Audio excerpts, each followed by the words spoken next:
Listo. Sí pueden visualizar mi PPT, ¿no? ¿Sí se ve? ¿Alguien que me confirme, porfa?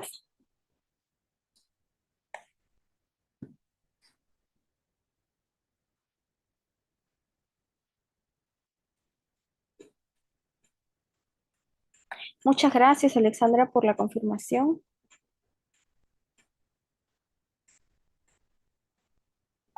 Ya. Entonces, con la confirmación de Alexandra, vamos a empezar la clase del día de hoy. Entonces, vamos con esta pregunta de historia de Perú, que en realidad también está un poquito relacionada con geografía.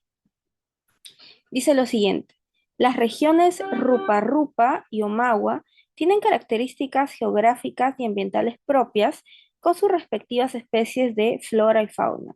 Este espacio geográfico, que llegó a formar parte de los cuatro suyos, se denominó. Hablar de Rupa-Rupa, de Omagua, es hablar de la selva, ¿no? De la Amazonía peruana. Y en esta época, ¿no? Parte de la Amazonía peruana era el Antisuyo. Entonces, la respuesta sería Antisuyo. Entonces, seguro alguien me preguntará, ¿no? Profesora, pero esa pregunta parece más geografía que historia.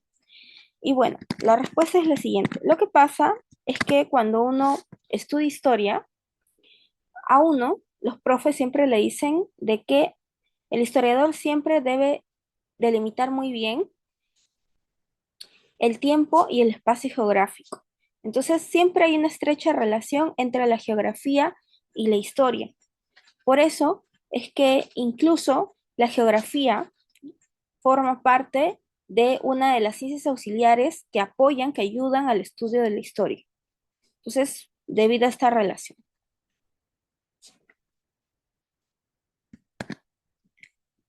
Ahora, en esta época, en la selva, en Rupa-Rupa, en Omagua, ¿no? O sea, ¿por qué los incas, ¿no? necesitaban tanto de la selva?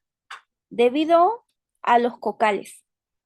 ¿Y por qué creen que las hojas de coca era, digamos que algo súper importante en el Perú prehispánico? ¿Qué opinan?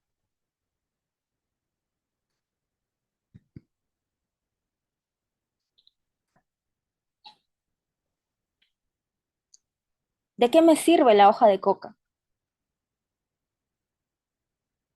Ya, excelente, Marlit, muy bien para el mal de altura, ¿no? Muy bien, claro. O sea, por ejemplo, ¿no? Si es que todos son limeños aquí, ¿no? Usualmente el limeño muere en altura, no está acostumbrado a la altura. Entonces, por ejemplo, si uno viaja, ¿no? a Cusco, ¿no? a más de 3.500 metros, usualmente sufre del famoso soroche. Entonces, lo primero que te dan es un mate de coca, ¿no? Una infusión de coca, obviamente, para aclimatar el cuerpo a la altura, ¿no? Entonces, las hojas de coca, o sea, han existido desde siempre dentro del Perú prehispánico. Entonces, no solamente para aliviar los males de altura, sino también como un energizante natural. Hasta el día de hoy, no sé si habrán escuchado que hay muchos choferes que chachan coca, mastican coca para no quedarse dormidos. O sea, en esta época los incas chacchaban coca antes de ir a trabajar al campo. Entonces, la coca es un energizante natural que proviene desde la época de los incas, ¿no? Y que hasta ahorita se consume con mucha fuerza sobre todo en la sierra, ¿no? En Cusco. Si alguno de ustedes conoce Cusco, ha viajado a Cusco, seguro, ¿no? Sabrán que ahí en Cusco es desayuno, mate de coca, ¿no? Vas a Machu Picchu, toma tu mate de coca, ¿no? En, y vamos con la siguiente pregunta. Dice lo siguiente. A la llegada de Simón Bolívar al Perú, 1823, la situación política era bastante crítica. El ejército realista había logrado importantes triunfos que amenazaban la causa patriota, mientras que en el bando peruano existía una pugna entre los jefes José de la Ribagüero y José de Torretagle por la presidencia de la República. Para pacificar el país y derrotar a los realistas, el Congreso de la República otorgó a Bolívar el título de dictador, el cual lo facultaba provisionalmente para... A ver, ¿cuál sería su respuesta acá? ¿Cuál sería su respuesta en la 79?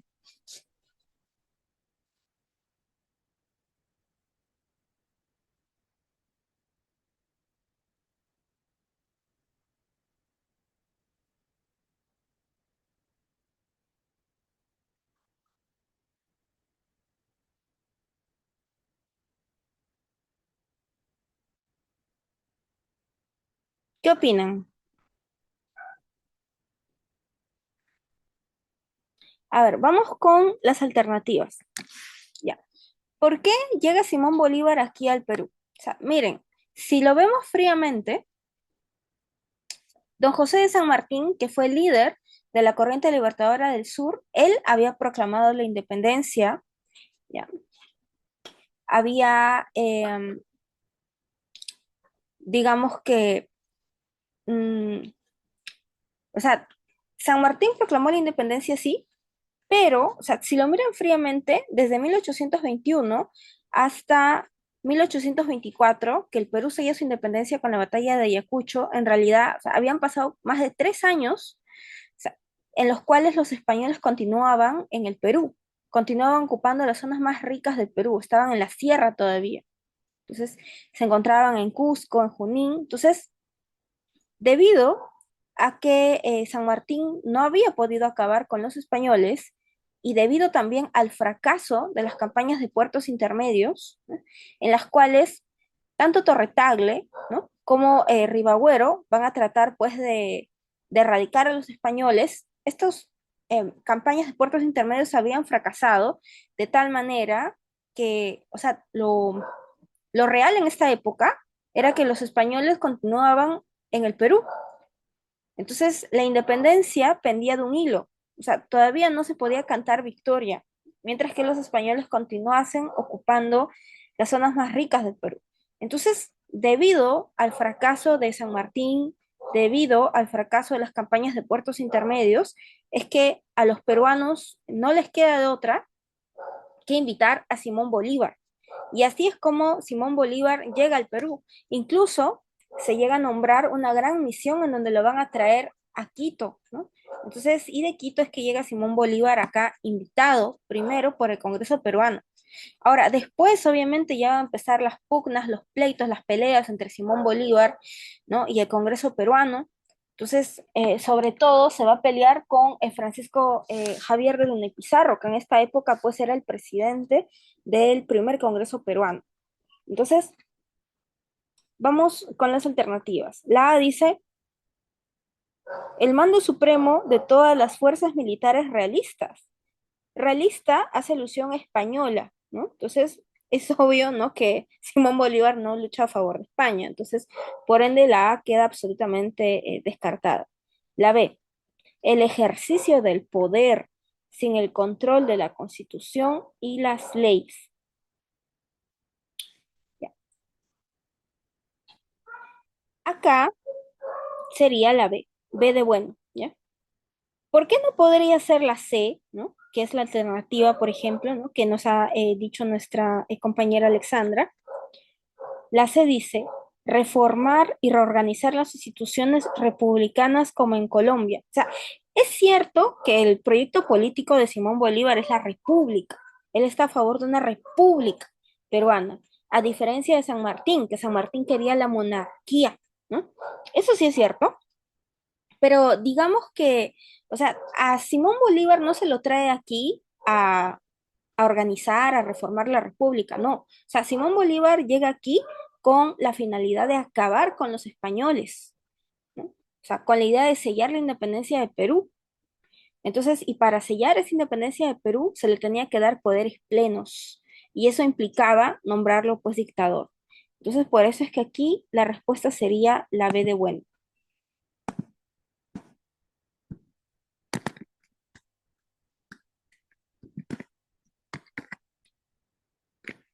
Y finalmente, ¿no? Los españoles son derrotados en la famosa batalla de Ayacucho, ¿no? El 9 de diciembre de 1824.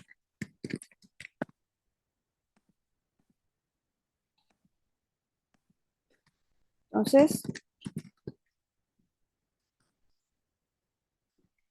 ahora a Bolívar, no lo quieren mucho aquí en el Perú, ¿ya?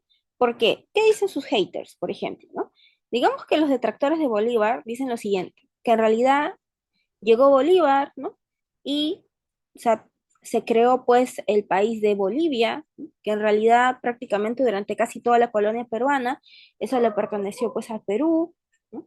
Entonces, como que empiezan a criticar a Simón Bolívar debido a la creación del país de Bolivia, empiezan a criticarlo también porque Simón Bolívar lo primero que hizo cuando llegó acá al Perú fue obligar a los indígenas a volver a trabajar y a pagar el tributo indígena. Y también restableció el esclavismo. No sé si sabrán, pero San Martín, durante su gobierno, durante el protectorado sanmartiniano, San Martín había decretado una ley de libertad de vientres. Pero digamos que Bolívar llega, ¿no? Y otra vez se oprime a los indígenas, se oprime a los esclavos, ¿no? Se crea el país de Bolivia, ¿no? Entonces, por eso es que acá empieza a tener mucha animadversión, ¿no? Empieza a tener, a generar muchos anticuerpos aquí en el Perú. Entonces, al final se acaba peleando con el Congreso peruano, ¿no? Y ni bien Simón Bolívar se retira a la Gran Colombia, o sea, desde la Gran Colombia al final Bolívar le declara la guerra al Perú, ¿no? Entonces, y por eso es que se da una guerra, ¿no? Entre el Perú y la Gran Colombia. Entonces, y acá pues Simón Bolívar va a exigir que Tumbes, Jaime y Maynas, ¿no? Le pertenecen a la Gran Colombia. Entonces, digamos que el problemita de Tumbes, Jaén y Maynas, ¿no? Que va a ser una guerra que van a ser conflictos que vamos a tener con nuestros vecinos en el siglo XX, en realidad están siendo creados por la figura de Bolívar desde esta época. Entonces, por eso digamos que en el Perú no lo quieren tanto, ¿no? ¿O qué opinan ustedes de Simón Bolívar? ¿No? ¿Qué opinan? ¿No?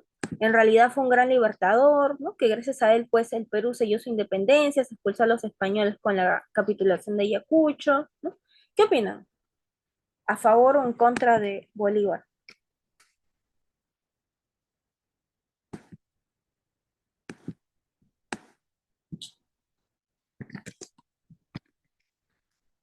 ¿Nada?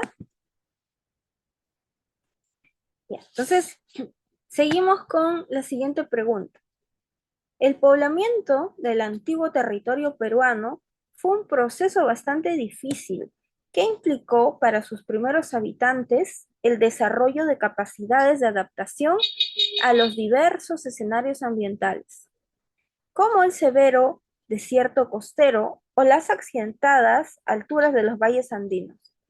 Para aprovechar los recursos que les ofrecían dichas regiones, estos antiguos pobladores practicaron una forma periódica de desplazamiento, conocida como excelente, Alexandra, muy bien, claro que sí, al ojo, ¿no? Muy bien, excelente, muy bien.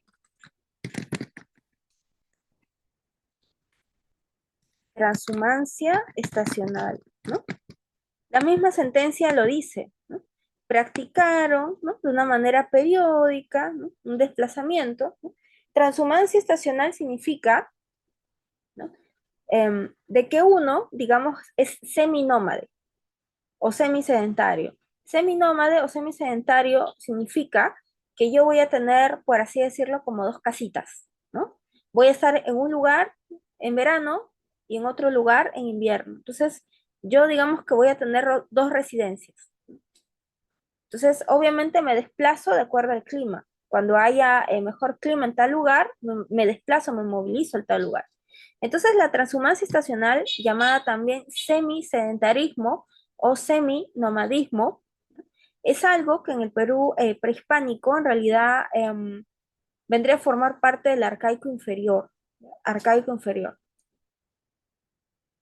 según el arqueólogo Luis Guillermo Lumbreras.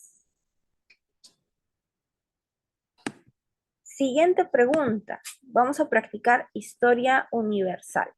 A ver, de acuerdo con los estudiosos, Mesopotamia ha sido una de las cunas de la civilización occidental. Desarrolló una cultura altamente compleja a nivel político, económico y cultural. En materia política, sus primeros estados fueron de carácter teocrático, lo cual significa que, ¿qué significa teocrático? A ver, ¿cuál sería su respuesta en el 81?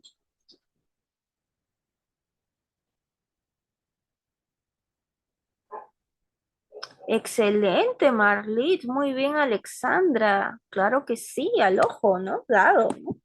Muy bien. Excelente. Excelente, chicas. Muy bien. Claro. Entonces, recuerden, ¿no? Teocrático, ¿no? Teo, prefijo Dios. Crático viene de kratos, gobierno. Entonces, en el colegio nos enseñan, ¿no? Que teocrático significaría, ¿no? El gobierno de los dioses, o sea, el gobierno de los sacerdotes. Entonces, los sacerdotes en esta época gobiernan gracias a los conocimientos que tienen y que, por supuesto, le ocultan al pueblo. Entonces, conocimiento es poder, ¿no? Entonces, gracias a estos gobiernos teocráticos, es que los sacerdotes van a tener el control sobre Mesopotamia durante algún buen tiempo. Ahora, ¿por qué no podría ser la A? ¿No? La A dice los chamanes, pero este concepto de chamán, ¿no? Es un concepto que existe en el Perú prehispánico, pero la pregunta, ¿no? Nos habla de Mesopotamia, de historia universal, no nos está hablando del Perú prehispánico, ¿no? Si, por ejemplo, acá en lugar de Mesopotamia me dijeran Caral, ¿no? O Chavín, acá yo dudaría, ¿no? Pero me están preguntando por Mesopotamia, ¿no? Y este concepto de chamán no existe en Mesopotamia. Entonces, por ende, ¿no? Acá la respuesta sería la de edad. Entonces, se dice que en esta época los sacerdotes no solamente tienen, no solamente son los primeros científicos que observan el movimiento de los astros, de los planetas. En Mesopotamia, por ejemplo, nació la astrología. ¿Qué signo eres? ¿No? Uy, soy cáncer, ¿no? Soy Libra, soy Acuario, ¿no? O sea, la astrología nace en Mesopotamia. Entonces, los sacerdotes no solamente eran grandes científicos, sino también eran astrónomos, eran astrólogos. Entonces, siguiente pregunta. Vamos con la siguiente pregunta, jóvenes. A ver, Segunda Guerra Mundial. Dice, durante la Segunda Guerra Mundial, la primera gran derrota que experimentó el ejército alemán en su invasión a Rusia soviética y qué significó el punto de inflexión de la expansión alemana en el frente oriental fue la batalla de, a ver, ¿cuál sería su respuesta? Segunda Guerra Mundial. Siempre las guerras mundiales son, o sea, preguntas clásicas de examen de admisión San Marcos, ¿no? Primera, Segunda Guerra Mundial. ¿Cuál sería, a ver, chicas, su respuesta en esta pregunta?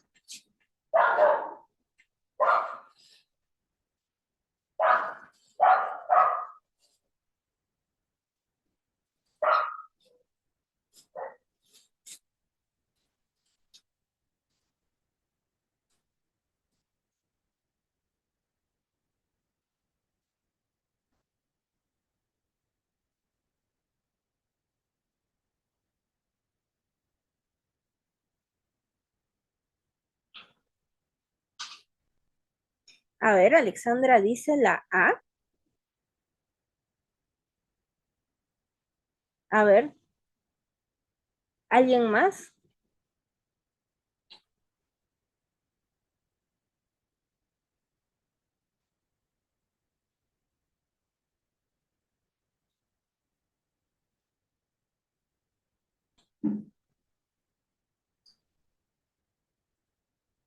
A ver, ¿qué opinan? ¿Alguna otra respuesta?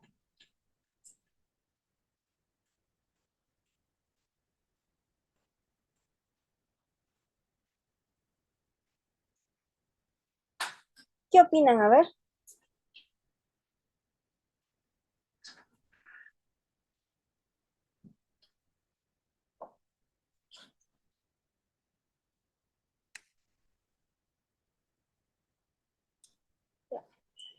Acá sería la C, Moscú. Moscú. ¿Ya? La batalla de Moscú se dio hacia el año 41, ¿ya? Y empieza a ser la primera gran derrota para Hitler, ¿no? O sea, porque Hitler al inicio de la Segunda Guerra Mundial, con esta idea de la Blitzkrieg, de la guerra relámpago, Hitler en un año prácticamente había invadido casi toda Europa, ¿no? O sea, en un año Hitler invadió Bélgica, invadió Francia, atacó a la URSS, ¿no? Sin embargo, desde el año 41 en adelante, la balanza de la guerra ya se empieza a inclinar a favor del bando de los aliados. Entonces, Hitler empieza a sufrir su primera derrota en Moscú. Entonces, se dice que ya para el año 42 la balanza de la guerra ya estaba inclinada a favor del bando de los aliados, porque Hitler, ¿no? Digamos que tuvo más estorbos que aliados. Por ejemplo, Mussolini, que era el líder de Italia, el Duce, ¿no? Que en teoría tenía que apoyar a Hitler, en realidad Mussolini, por ejemplo, atacaba a Grecia, ¿no? Atacaba a Egipto y era derrotado. Entonces Hitler tenía que ver de dónde sacaba logística para ayudar a Italia, para ayudar a Mussolini. Entonces, cuando hay un gran levantamiento en Italia, ¿no? Y toman cautivo, toman prisionero a Benito Mussolini, Hitler tiene que llevar gente, ¿no? Llevar nazis para rescatar, ¿no? Y devolverle el poder, por así decirlo, al duce, a Mussolini durante un breve periodo de tiempo. Entonces, y bueno, Japón, en realidad, el error de Japón va a ser atacar el Pearl Harbor, ¿no? Entonces, porque cuando Japón ataca el Pearl Harbor, le va a dar el pretexto perfecto a Estados Unidos para que entre a la Segunda Guerra Mundial. Y cuando ya Estados Unidos entra a la Segunda Guerra Mundial, ya con el apoyo estadounidense, o sea, los norteamericanos empiezan a hacer retroceder a los japoneses en el Pacífico. Entonces, Mussolini estaba prácticamente estorbando a Hitler, ¿no? Entonces, al final prácticamente era como que Hitler solito, ¿no? En contra del bando de los aliados, ¿no? Entonces, y la primera gran derrota de Hitler, ¿no? Empieza a darse en el año 41 con esta batalla de Moscú.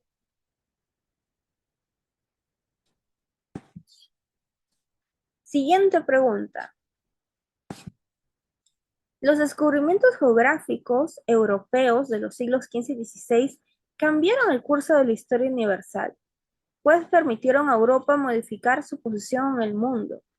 En virtud de ello, los reinos europeos, a ver, ¿qué opinan? A ver, ¿qué dice la A? La A dice, se convirtieron en las potencias más importantes del planeta y lograron conquistar a viejos imperios como China e India en Asia y los del Nuevo Mundo. La B, articularon un sistema económico mundial que extraía metales de los pueblos conquistados en América, vendían esclavos del África y comercializaba especias del Asia. La C, sojuzgaron a las grandes civilizaciones americanas y convirtieron a sus poblaciones en esclavos que les brindaban grandes riquezas. La C no podría ser. ¿Por qué no puede ser la C? Porque, o sea, según las leyes de Indias, ¿no? Las leyes de Indias de 1544 prohibían que los españoles utilicen a los indígenas como esclavos. Y por eso es que traen esclavos africanos, ¿no? A el Perú colonial, por ejemplo.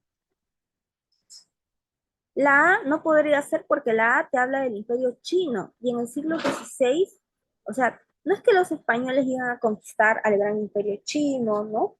Al gran Imperio de la India, no es que los conquistan, sino más bien llegan a comercializar con ellos. Entonces, en el 83, digamos que la clave más exacta vendría a ser la B de bueno. O sea, en esta época, en el siglo XV y XVI, en economía estuvo de moda el mercantilismo. Y el mercantilismo se basaba en la acumulación de metales preciosos, acumulación de oro, de plata. El que tiene más oro, el que tiene más plata, es obviamente la nación más poderosa. Entonces, cuando los españoles saquean el oro y la plata del Perú, de la mina de Potosí, por ejemplo, Potosí Hoy se encuentra en Bolivia, pero en esta época en la colonia, obviamente Potosí era parte del territorio peruano.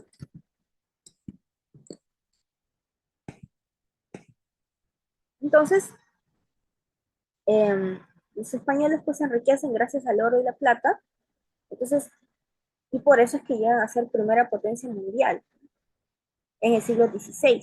Y durante la gestión del emperador Carlos I de España, o llamado también Carlos V, cuando está al mando del CIRC, el Sacro Imperio Romano Germánico, es que los españoles se convierten en primera potencia mundial en el siglo XVI, gracias al oro y la plata de América, ¿no? Acumulación de metales preciosos. Siguiente pregunta.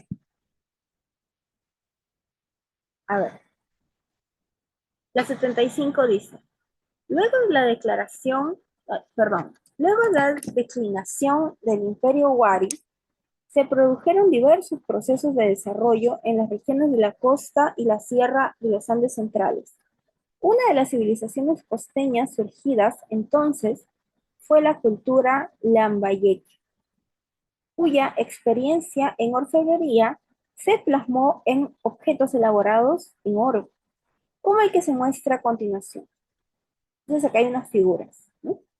Luego de observar la figura, indique cuáles son las características más destacadas de la obra de estos orfebres.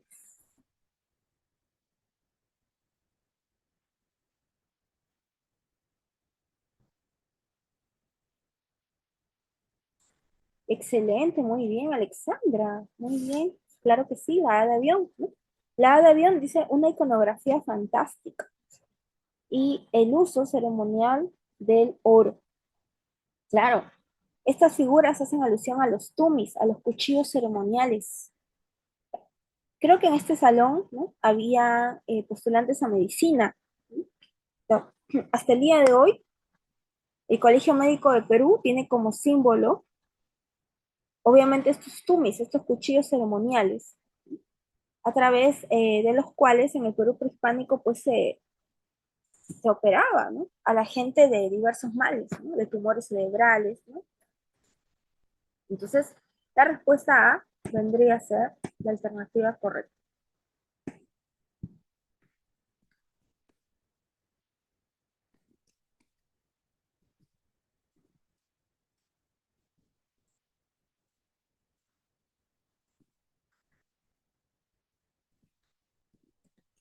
La cultura lambayeque se le conoce con el nombre de cultura lambayeque o sicán también. Entonces, al final, los lambayeque o sicán van a acabar siendo conquistados por los chimú. Y se dice que los chimú van a copiarse todas estas técnicas en manejo de metales, en metalurgia, en orfebrería.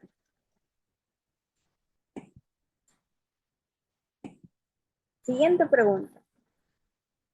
Dice,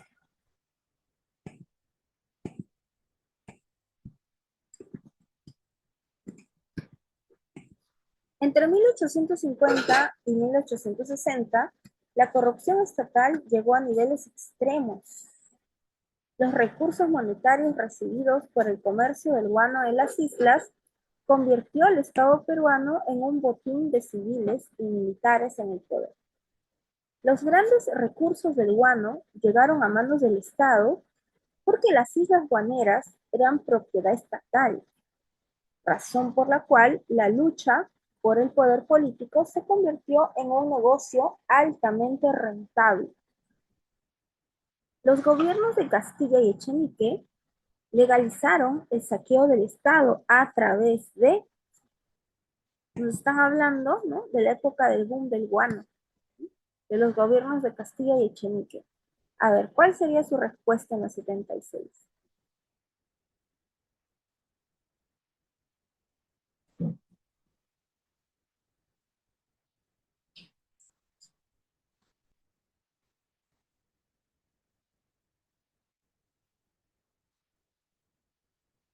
A ver, ¿cuál sería su respuesta?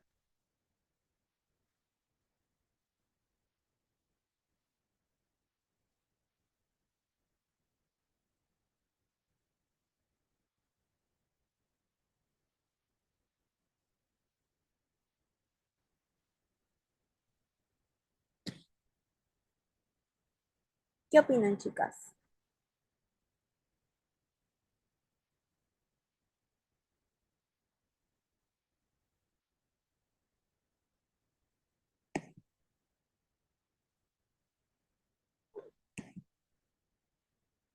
Acá la respuesta sería la A de avión, la consolidación de la deuda interna.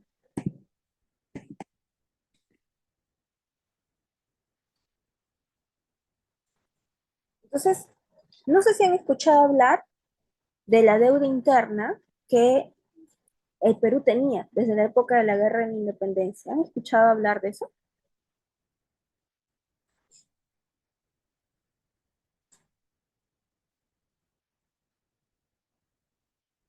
Durante las guerras de independencia, habían habido colectas públicas. La gente había dado mucha plata para lograr la independencia de Perú. Entonces, a inicios de la República, obviamente el Perú no tenía plata, hasta que se da el boom del guano. Entonces, gracias al boom del guano, digamos que el Perú de la noche a la mañana se transformó en Dubái, por así decirlo. De la noche a la mañana teníamos plata, el Estado se hizo más fuerte, pero cuando hay más plata, empiezan a haber también escándalos de corrupción. Entonces, por ejemplo, tanto durante el gobierno de Castilla y de Chenique, Castilla, por ejemplo, va a decir lo siguiente. Ahora, ¿no? El Perú tenía plata, se podía pagar, ¿no?, dinero a la gente que había dado, ¿no?, eh, a favor de la causa de la independencia. Se podía pagar la deuda interna. Entonces, ¿qué sucede con este pago de la deuda interna? Sobre todo en la época de Rufino Echenique, ¿no?, que viene después de Castilla. En la época de Rufino Echenique, bastaba con que tú fueras amigo del presidente, que pertenezcas a su círculo, ¿no?, de amigos, para que te diesen el dinero que tú quisieses. O sea, entonces, supongamos que tu abuelo había dado pues 20 pesos para la causa de la independencia, pero tú no ibas a decir eso, pues, ¿no? Si tú eres amigo del presidente, tú decías, uy, mi abuelo dio 500.000 pesos, ¿no?, a favor de la causa de la independencia de Perú, y te daban ese dinero. Y había gente que pedía 2 veces, 3 veces. Entonces, por eso, debido al escándalo del pago de la deuda interna, es que se empieza a despilfarrar la plata del guano. O sea, el Perú, en lugar de invertirlo, ¿no?, en industrializarse, en modernizarse, ¿no?, en pensar, ¿no?, en cómo hacer crecer al país, ¿no?, a futuro, lamentablemente se empieza a echar a perder el dinero en escándalos de corrupción y empiezan a nacer nuevos ricos, ¿no?, nacidos obviamente de estas fortunas que tenían un origen pues sumamente dudoso. Entonces, acá hay mucha gente que se enriquece con el guano. Entonces, por eso, por ejemplo, el historiador Alfonso Quiroz, en su libro, La historia de la corrupción del Perú, cita que el gobierno de Rufino Echenique fue el más corrupto en toda la historia del Perú. Ahora, este tema de la manumisión de esclavos, no sé si han escuchado hablar de esta canción, ¿no?, que hace alusión a Ramón Castilla, que dice, ¿no? Que viva mi mamá, que viva mi papá, que viva Ramón Castilla, que nos dio la libertad, ¿no? O sea, probablemente hemos escuchado esta canción toda la vida, ¿no?, o desde el colegio, ¿ya? Pero digamos que Castilla no es que ya hoy día mismo está decretando que desde hoy el Perú ya no tiene esclavos. No es tanto así. ¿Qué es lo que hace Castilla? Aprovechando que había la plata del guano, que teníamos plata como cancha, ¿qué es lo que hace Castilla? Empieza a pagar, a comprarle la libertad a cada uno de los esclavos, a estos señores, ¿no?, a los dueños de los esclavos. Entonces, digamos que no es que Castilla manomiza, no es que Castilla ¡fum!, libera, ¿no?, promulga un decreto que ya los liberó, no, sino que el Estado peruano compra la libertad de cada uno de estos esclavos. Entonces, obviamente se les da pues muchísimo dinero a estos hacendados. Entonces, así es como, digamos que la plata del guano se echa a perder. Y por eso cuando ya cae el precio del guano, le llega la competencia de salitre, Y para colmo, en 1866 tenemos la guerra contra España, el Perú empieza a endeudarse. Y ahí empieza pues la crisis, ¿no? Una crisis que vamos a ir arrastrando hasta que estalla lamentablemente la guerra con Chile, ¿no? Que era un poco lo que les comentaba la semana pasada. Y al final pues vamos a acabar más pobres que nunca. No sé por qué siempre el Perú no sabe aprovechar, ¿no?, las oportunidades de crecimiento.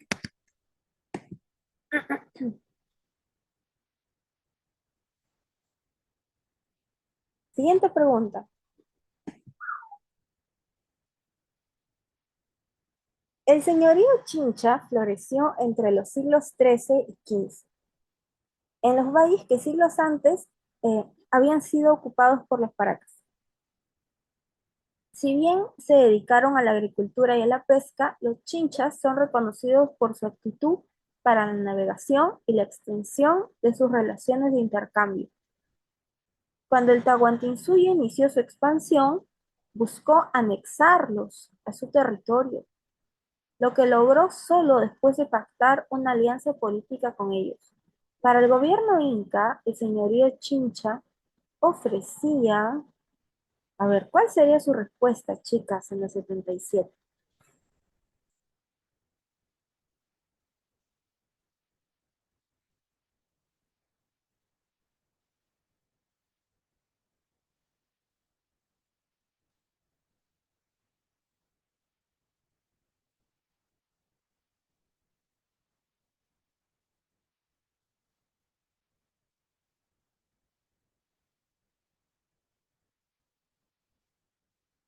¿Qué opinan, chicas? ¿Cuál sería su respuesta aquí?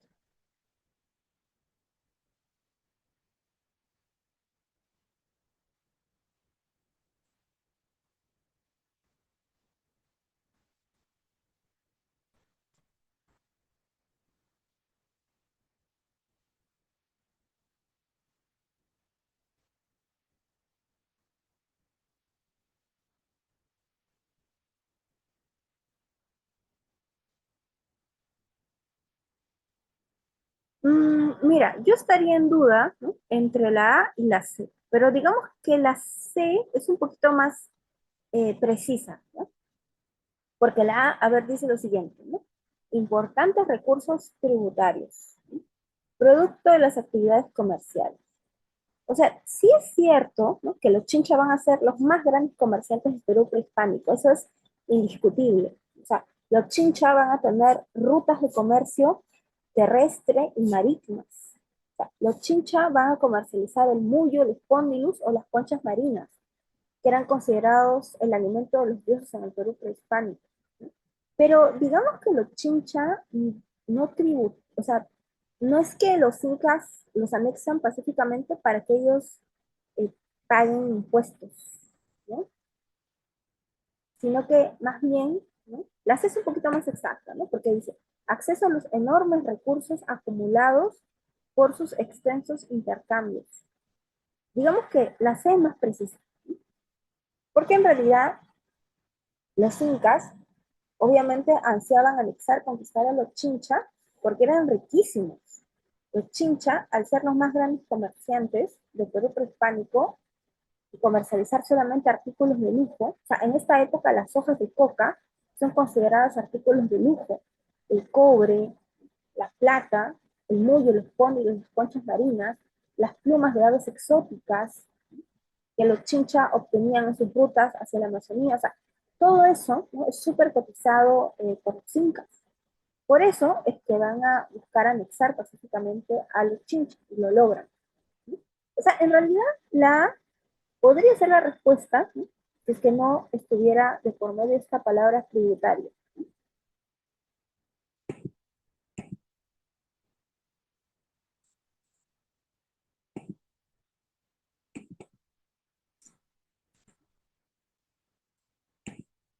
Ahora, no sé si sabrán, pero en los tiempos de Tupac Inca Yupanqui, según el doctor Valdemar Espinosa Soriano, Tupac Inca Yupanqui en esta época era un jovencito de 16, 17 años. Tupac Inca Yupanqui estaba prácticamente ya co-gobernando con su padre Pachacútec. Y Tupac Inca Yupanqui va a buscar anexar a los Chincha y a los Chimú para el imperio de los Incas. Entonces, para anexar a los Chincha, Tupac Inca Yupanqui se aparece con obsequios, con regalos, se presenta ante los señores Chincha, ¿no? Y les ofrece formar, ¿no?, parte del imperio de los Incas. Los Chincha aceptan estos regalos.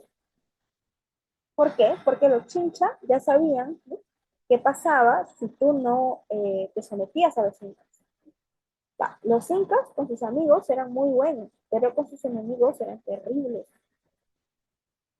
Por ejemplo, los Incas se transformaron en un gran imperio cuando conquistaron, por ejemplo, a los Chancas. Entonces, derrotan a los Chancas, derrotan a los Huancas, derrotan a los Chapoyas, a los Cajamarca, a los Chimú, para conquistarlos. ¿Qué hicieron los Incas? Les cortaron el agua, cortaron eh, todas eh, los acueductos que llevaban agua hacia la capital. La capital del los Chimú era Chanchan, hoy en día está en Trujillo. Entonces, los chinchas ya sabían, ¿no?, qué sucedía si tú no te sometías a los incas. Entonces los chinchas prefirieron aceptar estos obsequios, estos regalos, anexarse pacíficamente. Entonces, tan buena relación llegaron a tener los chinchas con los incas, incluso un suyo tiene el nombre de los chinchas, Chinchay, suyo, el suyo de los chinchas. Entonces, tan buenos amigos eran que incluso el día de la captura del Inca Atahualpa, el Inca Atahualpa estaba paseando y detrás de él estaba su amigo, que era pues el señor Chincha, ¿no? Y obviamente ese día muere el señor Chincha, ¿no?, durante la captura de Atahualpa. Pero, o sea, para que vean qué buena relación tenían.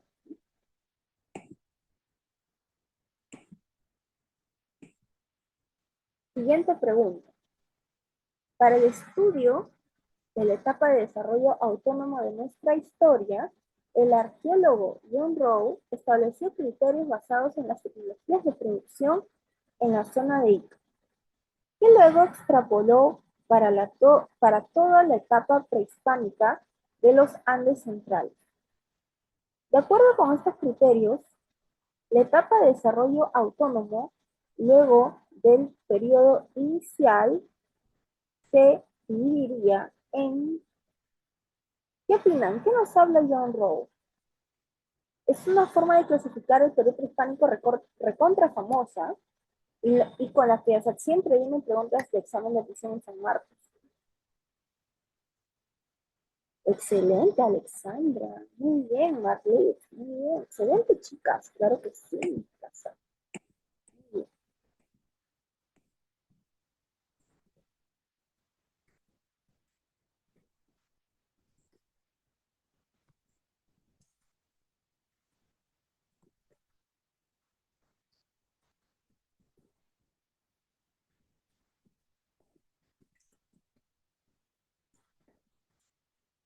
Claro, entonces, para John Rowe, lo más importante para clasificar el Perú prehispánico es la cerámica, el área de difusión de la cerámica, el arte, por así decirlo. Entonces, John Rowe nos va a hablar de horizontes, ¿no? Horizonte significa gran cultura, en donde obviamente el área de influencia de esa cerámica es gigante, ¿no? Ejemplo de horizonte temprano, Chavín. En cambio, intermedio, para John Rowe, van a ser culturas chiquitas, pequeñitas, locales, ¿no?, en donde por ende el área de influencia de esa cerámica es pequeña. Entonces, recuerden, John Rowe siempre va a hablar de tres horizontes y dos intermedios. Tres horizontes: horizonte temprano, horizonte medio, horizonte tardío. Y dos intermedios: intermedio temprano, intermedio tardío. Muy bien, chicas. Excelente. Siguiente pregunta. A fines del siglo XIX, el Estado peruano impuso una política de inmigración europea.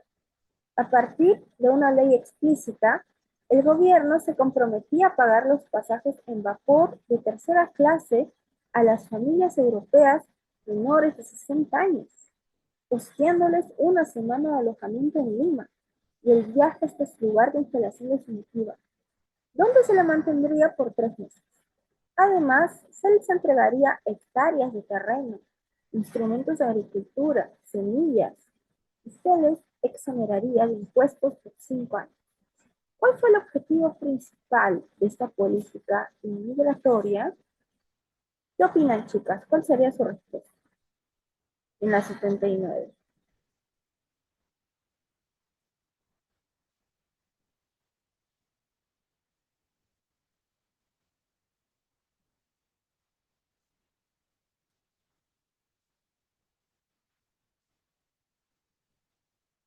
Muy bien. No, no vi mal hecho. ¿Cuál sería su respuesta, chicas?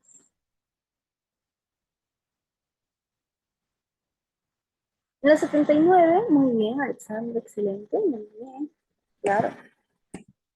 En la 79 sería casa. Entonces, en esta época, en el siglo XIX, en el siglo XIX, aunque ustedes no lo crean, empieza a surgir el racismo científico.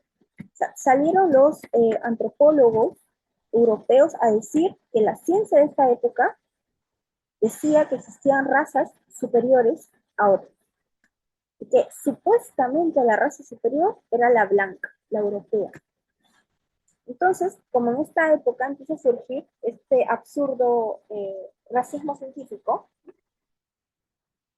acá en el Perú se empieza a promover con mucha fuerza la llegada de la inmigración europea. Entonces, miren, a los inmigrantes europeos, como estamos viendo aquí, se les dan todas las facilidades.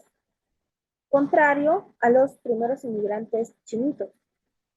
A los chinitos pulidos se les trataba muy mal, casi casi como esclavos. Porque según este racismo científico, los chinitos eran supuestamente ociosos, ¿no? Eran los causantes de traer un montón de enfermedades, etcétera. Entonces, por ejemplo, si acá había alguna enfermedad, alguna epidemia en Lima, se le echaba la culpa a los chinitos pulidos. Entonces, una cosa era el trato al inmigrante europeo, ¿no? Al alemán, al francés, al belga, al italiano, y otra cosa era el trato que se le daba al inmigrante chinito. Entonces, en esta época, ¿no? Se promueve la inmigración europea para colonizar territorio.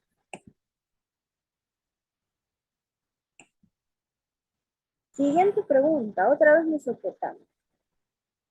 Dice, Mesopotamia es una de las primeras civilizaciones de la historia universal y como tal poseyó una cultura y organización social sofisticada. La imagen del estandarte de Ur no solo es una pieza de arte, sino también una muestra de vida social compleja. En la parte superior se observa a un monarca que departe con la nobleza de la corte. En los niveles inferiores son representados campesinos y pastores, que llevan sus productos como tributo a los grupos privilegiados. De acuerdo con esta imagen, se puede afirmar que la civilización mesopotámica tuvo una sociedad, acá sería estratificada, ¿no? Estratificada, significa dividida, ¿no? En estamentos. Entonces,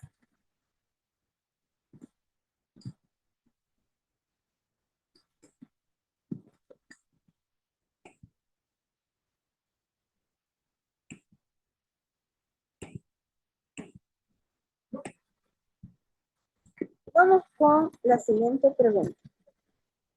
La siguiente pregunta dice, por germanización se conoce al proceso histórico por el cual se fusionaron las costumbres de las culturas germánica y romana. ¿Cuál de las siguientes alternativas no forma parte de este proceso? ¿Cuál sería su respuesta aquí, chicas?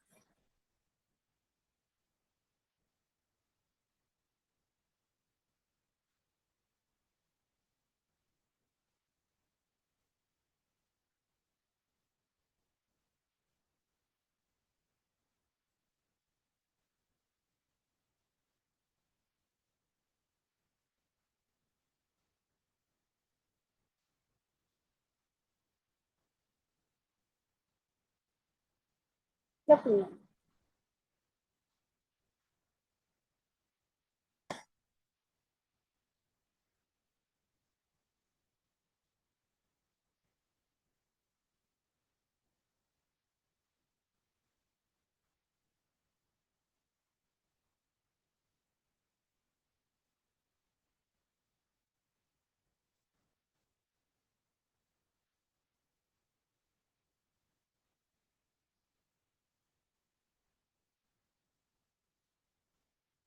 Acá la respuesta sería la A de avión.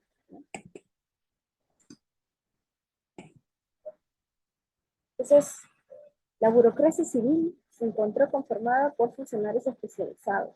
Más bien, digamos que toda la estructura de la burocracia romana se echa a perder durante este proceso de germanización. O sea, cuando los bárbaros conquistan y se tumban Roma, todo es un caos, la administración es un caos, se echa a perder. Entonces, la burocracia civil, o sea, se desordena completamente, ¿no? Entonces, obviamente, esta opción no formaría parte. Siguiente pregunta.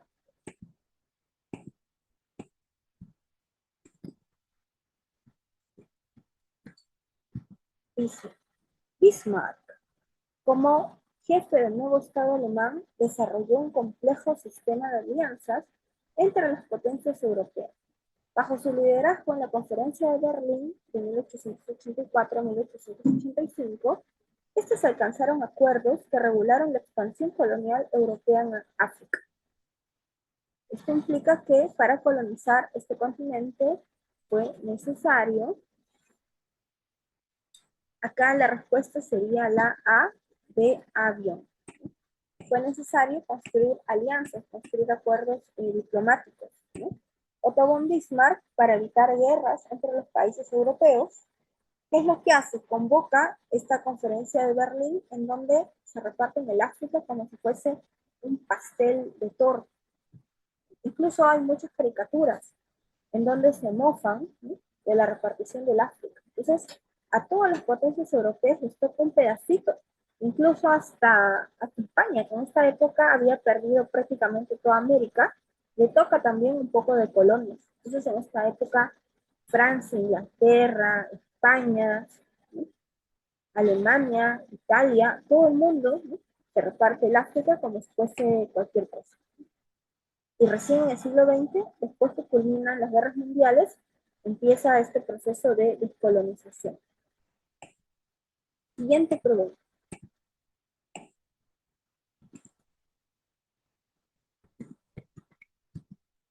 Durante el siglo XVIII, la sociedad del antiguo régimen fue objeto de cuestionamientos diversos, especialmente en la culta Francia. En virtud del uso de la razón, intelectuales como Rousseau consideraban que el origen de la desigualdad entre los hombres se basó en la propiedad de los bienes y en el uso de la fuerza. Por su parte, Voltaire argumentó que los hombres tenían derecho de seguir los dictados de su razón natural para formar sus propias opiniones y creencias. En tal sentido, Rousseau y Voltaire cuestionaron respectivamente dos aspectos del antiguo régimen, a saber, ¿qué cuestionaron Voltaire y Rousseau?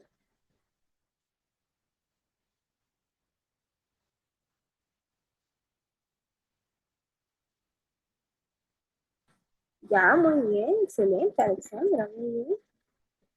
Claro que sí, muy bien, excelente. Caso. Siguiente pregunta.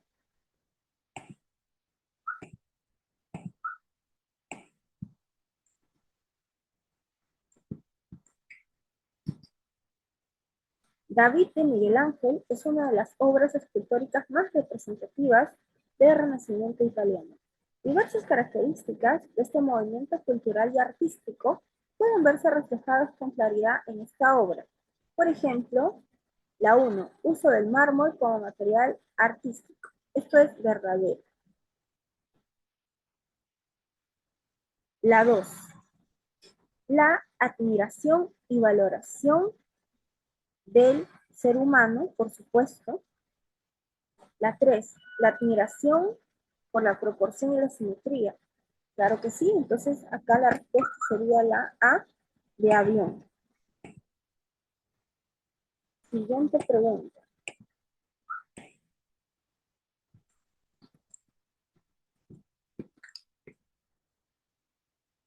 La arquitectura doméstica de la cultura mochica fue una respuesta inteligente a un clima desértico propio de la costa norte peruana.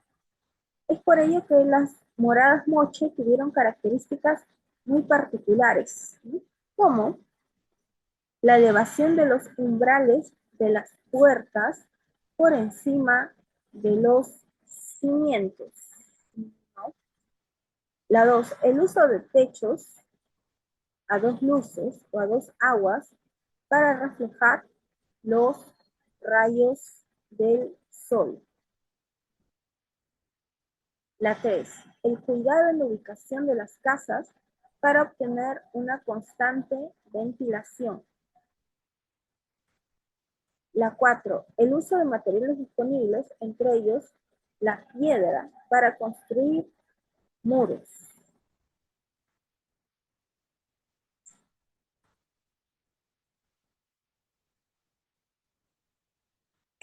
Mm, Mira, por defecto sería la D, ¿ya? Aunque la uno me haría, digamos que pensar en los palafitos, ¿no? Que se encuentran en la Amazonía, en Puebla, ¿no? Pero, bueno, por defecto sería la D de edad. 18. En la economía de la civilización andina, las autoridades étnicas cumplían funciones rituales y económicas. Entre estas últimas estaba el administrar los excedentes producidos por los hatunrunas, para que luego de almacenarlos en tambos fuesen empleados en situaciones de emergencia, como hambrunas o periodos de dificultades climáticas, que alimenten a la población. A esta función, los especialistas han denominado,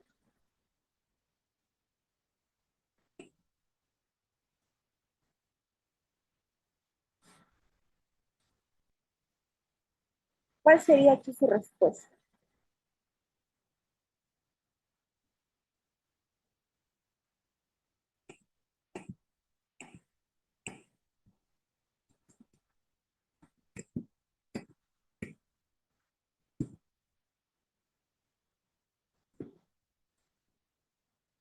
Acá sería la redistribución. La reciprocidad se da entre iguales. En cambio, la redistribución se da entre desiguales. Por ejemplo, entre el Estado y los hatunrunas. Entonces, acá estamos viendo, ¿sí?, cómo desde el Estado se redistribuyen los alimentos que después van a ser usados por el pueblo, por los hatunrunas. Entonces, por eso es que la 76 sería casi. Vamos acabando.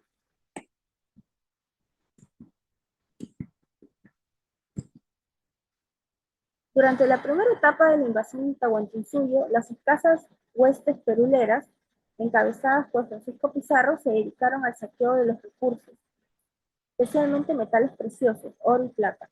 Esta etapa continuó con un sistema de explotación consistente en otorgar indios e indias a los soldados, con la finalidad de aprovechar su mano de obra y cobrar tributos. Este sistema tomó el nombre de, acá sería encomienda. La encomienda es repartición de indios. Y la última pregunta, ya para no cansarlas más, dice: luego de las batallas de Junín y Ayacucho, el Perú consolidó su independencia.